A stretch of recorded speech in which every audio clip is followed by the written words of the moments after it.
what we're going to talk about today is another key piece of the puzzle to how do we accelerate your progress with what we're going to call shaving ounces.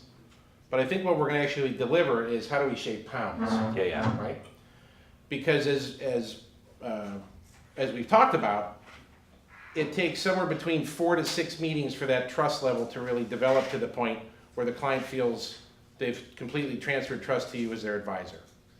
And my favorite story for all of this is in 2008, Tiger Woods and Rocco Mediate played in one of the greatest playoffs in the history of the game of golf. 2008, Tiger's got a busted knee. Rocco's 45 years old. He's got a chronic bad back.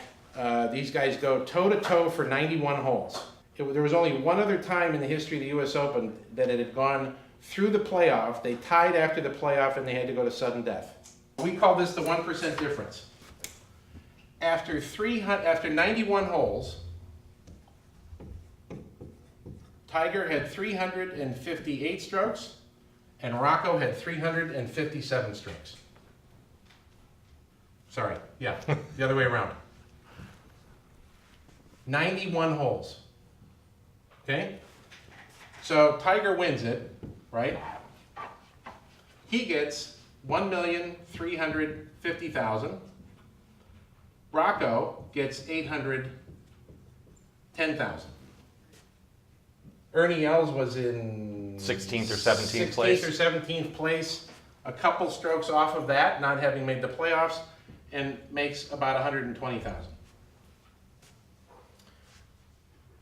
The difference here, when you flip these around, is 0.00287 blah blah blah percent. The whole reason we want to focus on these activities is to help you shave those ounces so that you can have this 1% difference. And the difference is a massive amount on the payoff. Because really, at the end of the day, we know with professional athletes that I refer to this as the 10x factor. It's somewhere between 10x and 100x the prize money. With their personal brand, with their endorsements, with all kinds of other opportunities that come as a result of it. Okay? So how do we help you do that? How do we help make that kind of a difference in what you're doing with each meeting and each interaction with your clients, between your active book and your marketing book, right? To have this kind of a difference, to have this kind of a payoff. That's what today's going to be all about. Yeah. I mean, this is, as crazy as it's going to sound, this winds up boiling down to some of the tiniest little minute things. We were talking a little bit beforehand. We're down in Phoenix next week doing a whole video shoot on a lot of these types of comments. And I said to Jim before we get on tape, I got to go lose 20 pounds. Well, that normally would sound like a daunting task. And literally the only thing I've done differently about the way I attack my food is that I put the fork down now in between every bite. And I went from 242 to 229 in about 2 weeks. Just putting the fork down between every bite. How stupid does that sound? How simple does that sound? Right? But we have to take these tiny little simple differences, these 1% differences, the shaving ounces, and we've got to really focus on applying it. So part of it, after we're done today, talking about the main subject, what we're doing today, we've got to come up with a game plan. If you really want to embrace this idea of shaving ounces, which at the end of the day, if we can take a 4 to 6 meeting process down to 3, because we're learning how to use what Mother Nature gave us as effectively as possible, our eyes, our ears, our mouth, our heart, right? How do we use these 4 feeling centers and observation centers to accelerate that process, or what we like to call eliminating the trust gap? That's at the end of the day what you're doing. When does a client make a decision that they actually want to do business with us? When we've eliminated the trust gap. When they have placed all their trust in you. So we've talked about verbally, how do we do that, right? We had our synthesis training. So how do we spend time together figuring out how we put that into practice for every presentation we give? We've talked about how we can listen, how we can see based on different body language, right? When we approach men, do we ever want to approach them square up, shoulder to shoulder? No, that's dangerous. If we have a male client sitting in the waiting room waiting for us, we always want to approach that man at an angle, right? We all experienced this when we were all together. Guys stand together at an angle. But when we're approaching women, we want to approach women straight on. They won't trust us if we don't. So if we learn these little subtleties, tiny little subtleties, and we can apply them to the practice, it sounds crazy, but I mean, the difference is ridiculous. Ridiculous. There's an old saying, know thyself. We've heard that before. So where this really all starts, know thyself and all will be revealed. So we can spend all day long trying to analyze clients and shrink that trust gap. But at the end of the day, we've got to start here. We've got to start internally. So let me ask this question. Have we ever had a day, and you have a good example of this, you ever have a day where you got two clients coming in back to back, and on paper they're identical. They're both AT&T, and they both worked in the same department. And on paper, they have nearly the same assets. They both have families, they live in the same neighborhood. The first person who comes in, we really connect with them. We kill them. We have a new client. The second person, we can't connect with to save our lives. But on paper, they look identical. Has that ever happened before? Absolutely. Yeah, it happens all the time. You had it happen. 10 years ago. So I Yeah. set up shop in 2005. One of the very first financial planning clients I was introduced to, a husband and wife. They come into the office, they sit down, we go through what we affectionately call our Swiss custom, a little 5 minutes of chit chat, just getting to know you a little bit. And then we start talking about what are they looking to accomplish? What are their key objectives? What are their, what's keeping them up at night financially? And we're somewhere around 10, 12 minutes into the meeting, and the wife stands up, reaches across the table, says, "It's very nice to meet you. Thank you very much. It's been a pleasure. I have to go." And she leaves. The husband's still sitting there. I'm like, I'm not saying this out loud, but I'm just very quickly trying to process what happened here. He sat there for another hour and a half asking questions galore. I mean, we went on and on and on and on and on and on. But after she left, maybe about 3 minutes after I came out of my daze, like, what just happened there? I said, "Larry, let me ask you a question. Is everything okay with Mary? Is something the matter?" She's like, "Oh, no. You hit her 3 bullet points. She was done. She has other stuff to do. She was out." I process differently. I need a lot more information to process.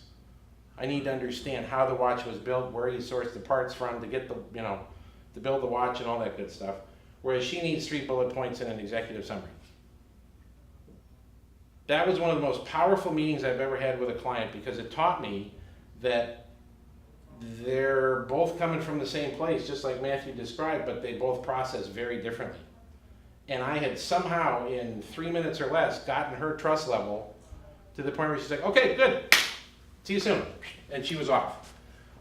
And it took another hour and a half with him before he felt comfortable. But it's a very interesting process that we're going to introduce you to. Take that further. So what happens to Jim's prep work if he only has her coming in and he spent hours putting together all of this detailed information? How much time did he waste? A lot. Right. Shite loads, as we like to say. On the other hand, if he prepares like I do, thank God for Terry, if he prepares like I do, he had 3 bullet points. Well, what if it was him with just 3 bullet points?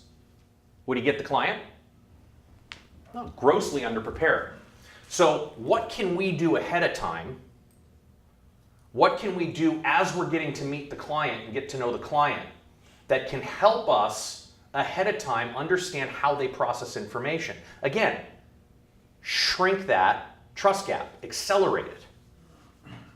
Now, what we're not talking about is you becoming somebody you're not. What we are talking about is understanding that people operate in different social styles. They interact with people differently. They assert themselves differently. They're also motivated by different things. Some people are motivated based on this, right? What they get here in the heart, what they feel. Other people are motivated based on what they think. Task-oriented people. So what we're going to introduce today is a very simple process that helps us identify one of the 4 primary social styles that this person is coming in with and how we can become adaptable, versatile, to shrink that trust gap so that we can appeal to their social style that much quicker. And once you have this tool and once you start to use it, what you'll find is, so then let's fast forward with that couple, and as we're doing financial planning or we're doing heavy duty investment presentations where we're explaining what we're doing, well, I know right off the bat that when I'm talking with Mary, I need my 3 bullet points on what we're talking about, and we're done. And she's going to leave and go on, and then I'm going to sit there with Larry for an hour, and I'm going to tell him about how it all works. That's how he processes information. So in a very sales kind of way, my close rate goes up 10x because I'm actually talking and teaching you at the level that you want to be taught at versus your spouse or your partner who has a very different way to take in information. And they both leave feeling fantastic because of the social style of how we've been able to interact with them. So we take that even a step further with some of the work we do with our financial planning clients now, where there's a little diagnostic that we use and pay for outside of the financial planning work that we're doing that helps give us that information right off the bat. Mm-hmm. But there's no reason that you can't use what we're going to teach you today when you're face-to-face with somebody for the first time, and after the meeting is over, take some notes.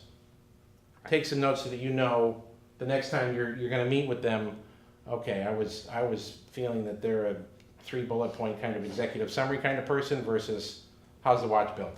Yeah. Well, and if we can do the work ahead of time, what's really cool is when you become intuitive with this stuff, which again is going to require us to practice a little bit, but when you become intuitive with this, you can literally identify the social style with the person that's in front of you by the time you're done with the first handshake. They speak one sentence, shake your hand once, and you're going to have a pretty good idea of what kind of communication style you need to apply to this client to shrink that trust gap. Here's how we start. So I'm going to show you how this works kind of academically, and then while we're talking about this, I'm going to also give you the way I cheat, right? Because I have to shortcut this. I have to make it in ways that I can remember stuff, right? Everything I do is in acronyms so that I can remember things. So the first thing I'm going to look at with a person, and in my mind it's on this x-axis. Are they what's called tell-assertive or ask-assertive? So the x-axis is what we call our assertiveness line. So what's the difference between ask-assertive and tell-assertive? Someone who's tell-assertive is going to tell you how they feel. They have no problem doing it. Someone who's ask-assertive is more likely going to ask you how you feel or what you think about. Now, the way I cheat with this in my own head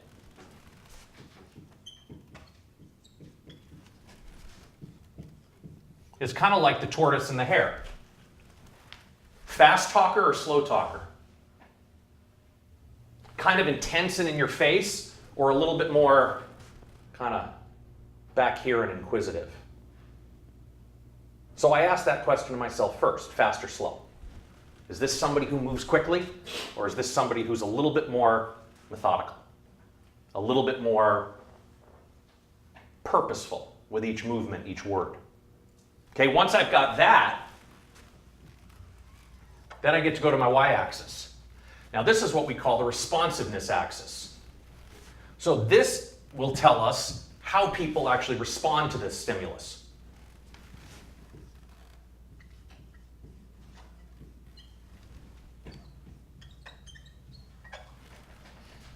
Does this person respond to people or tasks? What do I mean by that?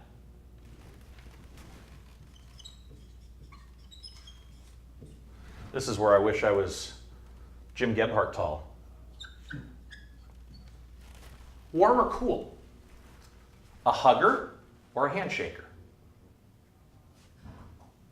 That's another way I think about it. So, ask or tell, fast or slow, warm or cool. And you know the difference with people who are that warm, immediately connected with you versus the handshake and the bullet points. Task-oriented versus people-oriented. Think about just the dynamic in this office. There are people here in this office that are going to be motivated to do projects because of their relationship with Eric. Then there are going to be other people in the office who are motivated to do projects because of the task that Eric's assigned. They could care less if they like him or not. They're motivated by the actual task itself. And again, the way I think of that is warm versus cool. Do they hug or are they handshakers? And there's no judgment here. It's just really trying to understand the difference between people. Now, once we can answer these two questions between how they assert themselves and how they respond to external stimulus, now we can start getting a picture of who these people are. If somebody's warm, if somebody's a people person, but they're a fast talker, this is what we call our expressive. In our industry, 76% of people in our industry are in this category right here. They go 1,000 miles an hour and they're huggers. But you know, we also have teleassertive people in our business who are a little bit cooler, a little bit more direct, a little bit more to the point. We call these people drivers. When we get to the warm people who tend to be a little bit more ask assertive, these are what we call amiables. And when we get to our ask assertive people who are a little bit cooler, these are where we get to our analytics. Okay, we got that on the board. Now, what's so important about understanding this is trying to figure out, where am I on this? Know thyself. Where am I? Because once you know yourself on here, who do you think it's going to be the fastest connection with? Similar people. The mirror image to you. Yeah. Those are the no-brainers. Those are the ones where it just immediately is click, because you're both expressives or you're both drivers. It just, that happens in seconds. You have an assertiveness rating, you have a responsiveness rating. Add up your math, and it's literally, you're going to be able to plot yourself. So like for an example, on the expressive chart, there are expressives who are out here, and then there are expressives who are here, right? Think about this from a plotting standpoint. Who do you think is going to have an easier time? Which expressive do you think is going to have an easier time being versatile? Yeah. So this is Jim. This is me. What this means is without doing this work, Jim is naturally going to be more versatile. And he's naturally going to be able to adapt. So what's really cool for you is that if you do this and find that you're somewhere in here within this first band, you probably don't have to do a lot of work practicing this. It's already ingrained in you. It's who you are. If you're anywhere here in the middle, you're going to very easily be able to be versatile and adapt to the people coming in. So you're probably never going to answer that question. Have you ever had two people come in that appear identical and you kill it with one and blow it with the other?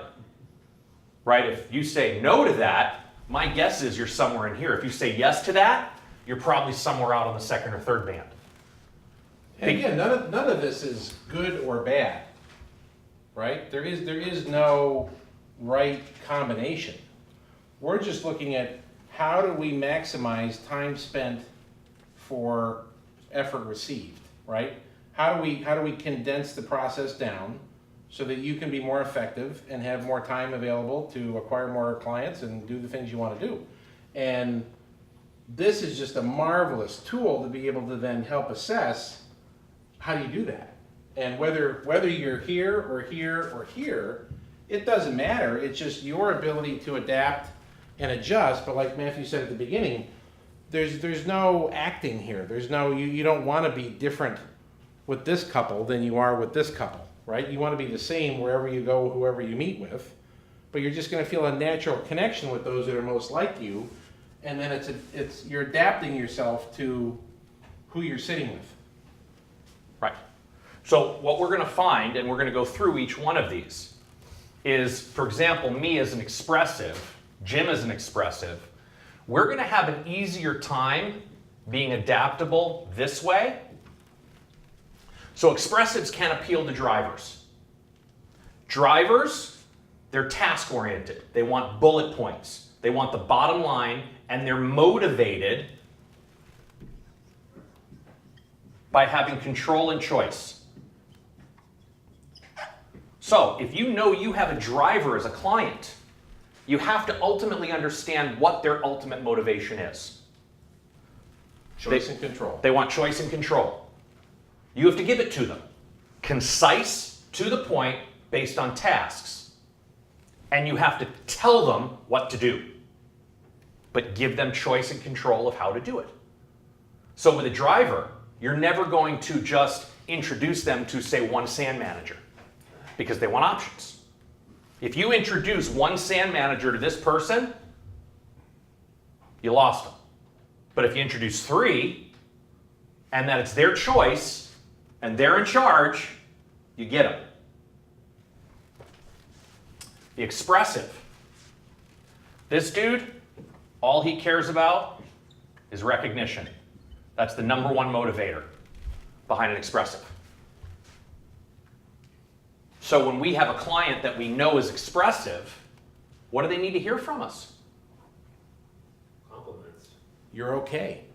You're doing good. You're doing fine. You're on track. Even stronger. Great job. You're on track because you did a great job. You've done the hard work. You compliment, you give that expressive the recognition they want, you'll own them forever. They'll keep, because they're addicted to that attaboy. It's such an addiction. How do you think I keep him around? Just keeps telling me, good job. Boy. Boy. Good boy.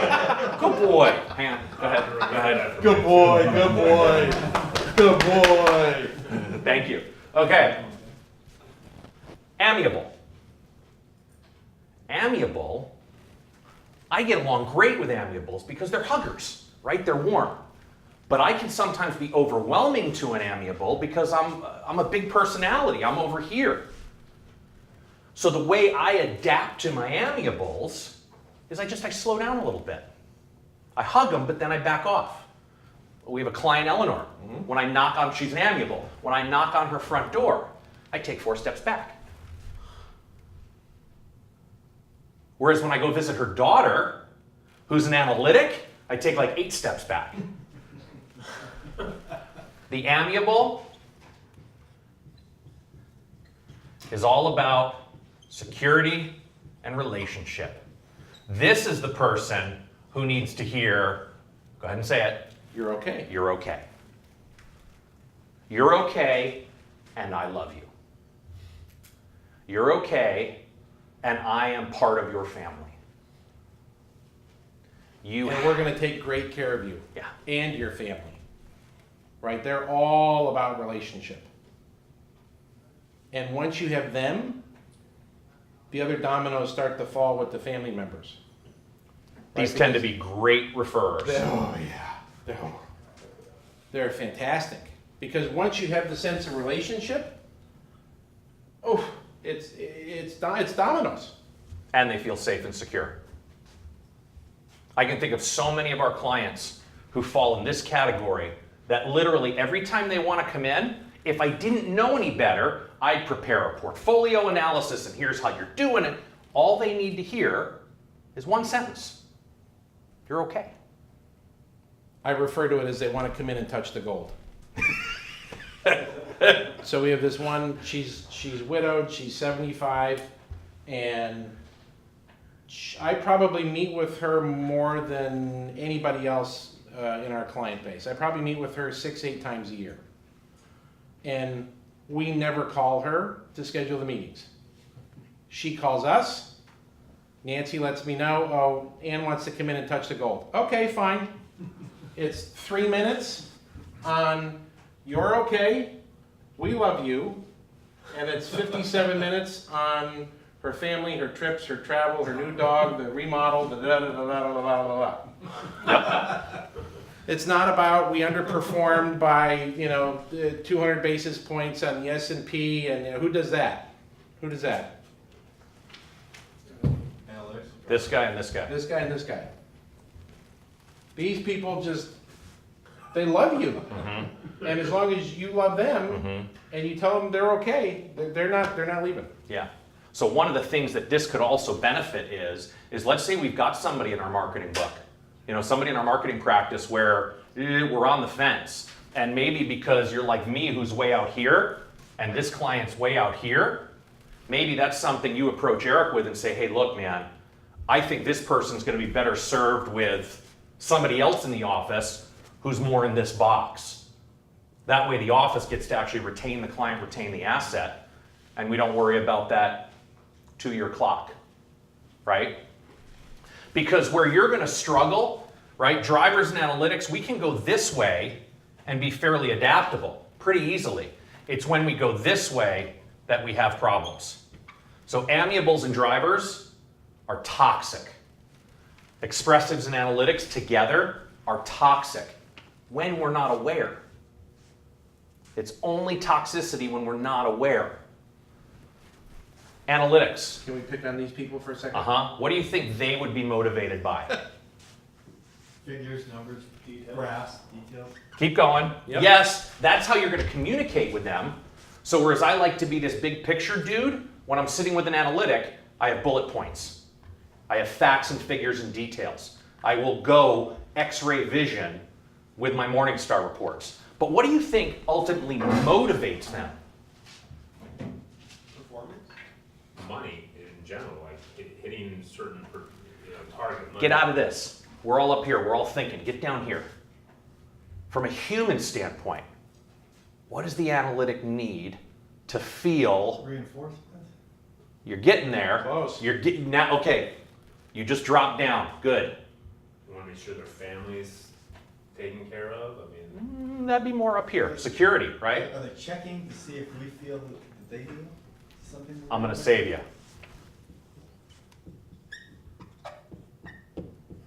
They want to be right. Analytics are completely motivated with being right. They do not like being wrong. What profession jumps out at you? Engineers. Engineers and accountants. Yeah, I mean, so that's one of the ways that I play with this exercise is I already have careers in my mind.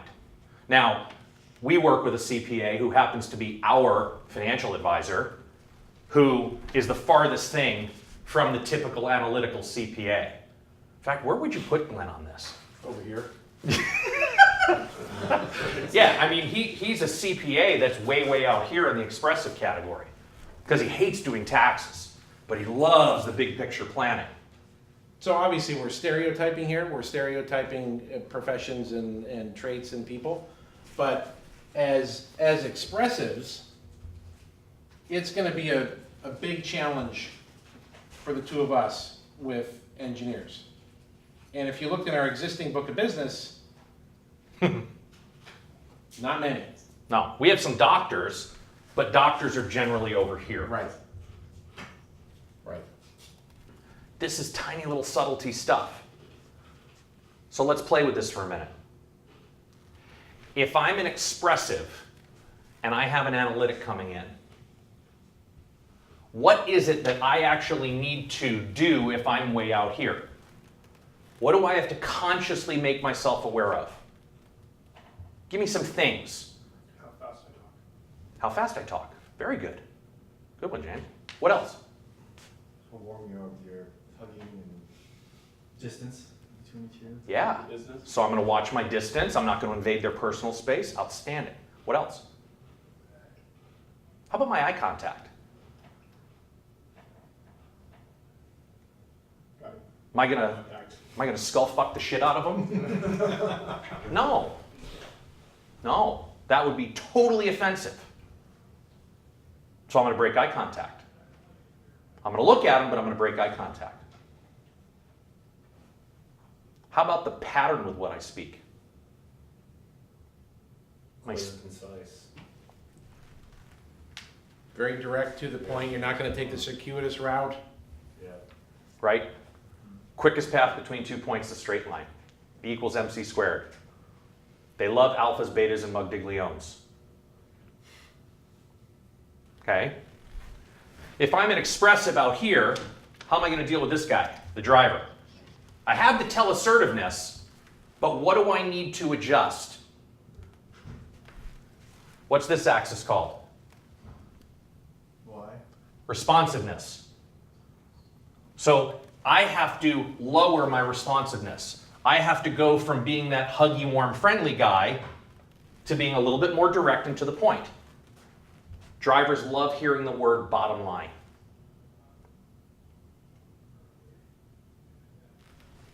These tend to be your entrepreneurs, your business owners, your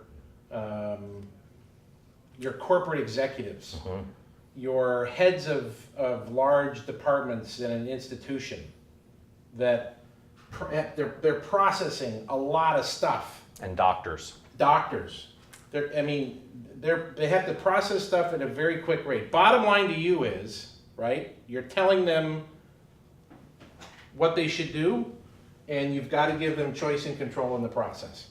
One of our largest clients is a driver, and once I got comfortable with this, the relationship was much better. Yep. Much better. And these people, I mean, you can. I much prefer working with drivers than I do analytics. Sure, absolutely. Now here's where this starts to get cool. Are we all going to be masters of this when we walk out of the room today? No, of course not. This has taken me, the first time I went through this training was through a company out of Seattle, Washington called the Wilson Learning Institute. And there are a number of organizations that teach this type of coursework. And I went through a week's, what we're doing in an hour, I did in a week. And then I've spent, that was in 1998 that I went through this training. My first year at Putnam, so 99. And I've been working on this ever since. So it's something that I work at every day. And I still screw it up. I'll still make a mistake and initially be too big and explosive for an amiable or an analytic. Or I might be too going around in circles for a driver. Where this becomes cool is when we screw up. How do we recognize when we've lost somebody?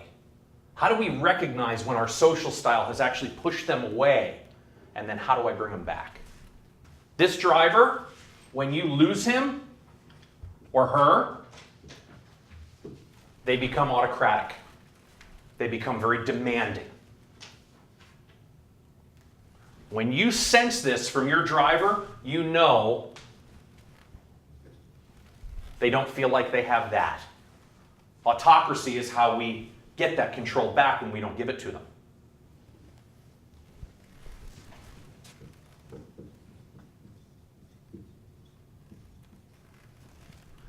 When you lose the expressive, they're just going to challenge everything you have to say to the point that they'll even get in your face.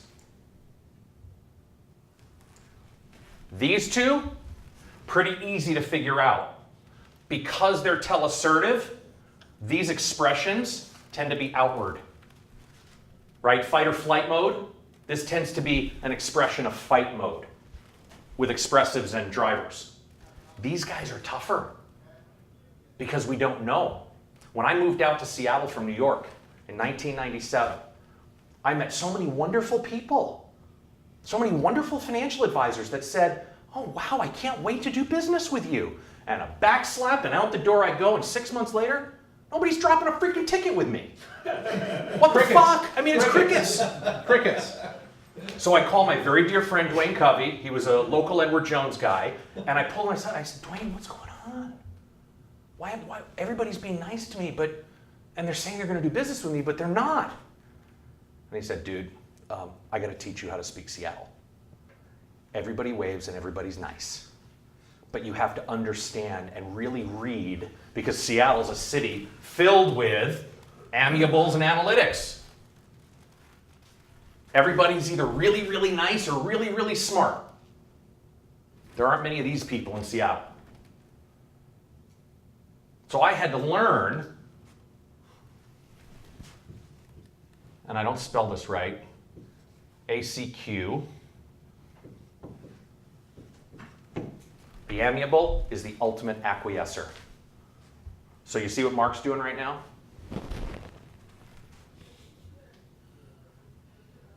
That's how amiables withdraw. It's as simple and subtle as a body language move. Shouldn't need to do that now. No, I'm withdrawing. Well, Imagine in 1998. and all the fun, smart people that I met. Exactly. And you know what? Just intuitively, I actually do think you're somewhere in the amiable box. I do think you are an amiable. I think you're a very warm, people-oriented guy, but you tend to ask a lot more questions than tell people what you're thinking. And anytime you're uncomfortable, even to the slightest, you're going to show it to me through body language. You're not going to say anything. That's what's hard about these people, is that when they withdraw from you, it's body language based. It's not verbal. It's nonverbal.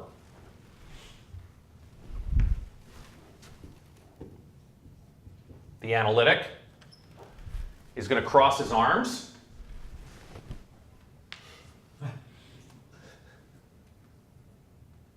So let's look at your retirement account and see how much you've saved. I've saved enough. Do they return phone calls? No. And you can call them 8, 10, 12 times. Yep.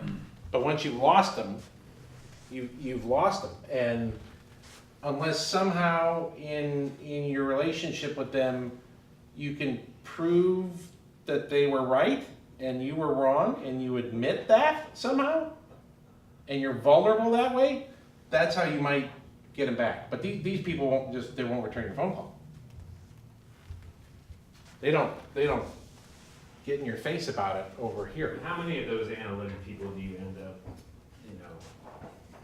even keep over the long haul? Or we have them in our practice where it's just like you try to call them, and they never get back to you.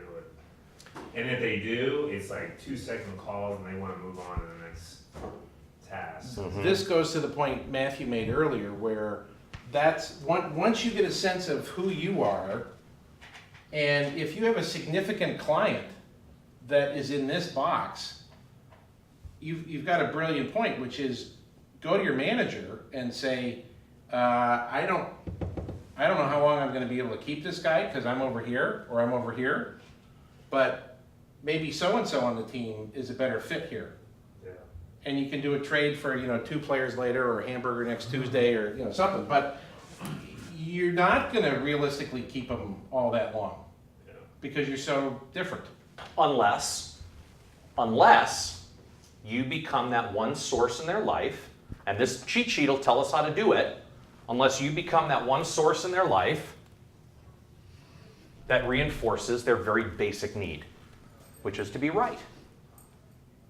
So it's not as much about you discovering the path, it's about letting them discover it. Letting it be their idea. One of my favorite things I used to do is I would take CPAs out to lunch or dinner when I was in my wholesaling world with another advisor.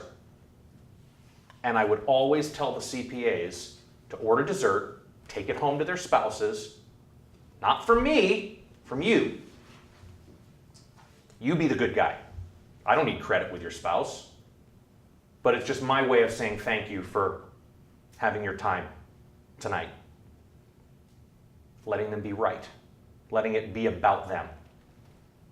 But in the long run, you're going to naturally attract this way, and you're going to naturally repel this way. And you just have to be aware. With all of this up here, we can't even take one step further until we go in here and we figure out where we're at. So we've been talking about, and we're going to talk more about, the 3 most important relationships in your life. And if we can get those 3 relationships firing on all cylinders, how unstoppable you're going to be. And the 3 relationships we're talking about are the relationships with yourself, your people, and your money.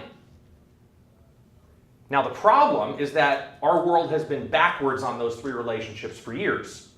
Well, if I make enough money, I can take care of my people, which will make me feel good about myself. And I wrote a book on that and how that doesn't work, because I tried that way and it left me feeling completely empty inside. When we start with ourselves, know thyself, and we get completely confident, and this is just one aspect of who we are and how we behave and what our predetermined kind of social style is going to look like. Once we know thyself, then we can become fully open to our people, completely present to our people, completely able to offer them the greatest gift in the world, which is empathy. We are actually able to, once we clear our decks, breathe in their pain, transfer that pain. And then ultimately, as we do that, the wealth just comes rolling in, if we do it the right way. How do we take all of this stuff and start implementing it into our business? Because it really takes somewhere around 60 to 70 days of consciously working on something before it becomes an everyday intuitive habit. So for those that are really interested in embracing this idea of eliminating the trust gap, accelerating the introduction to new client, which allows you to really go through this transition of being an asset manager and becoming a real wealth manager, you have to figure out how to eliminate that trust gap quicker.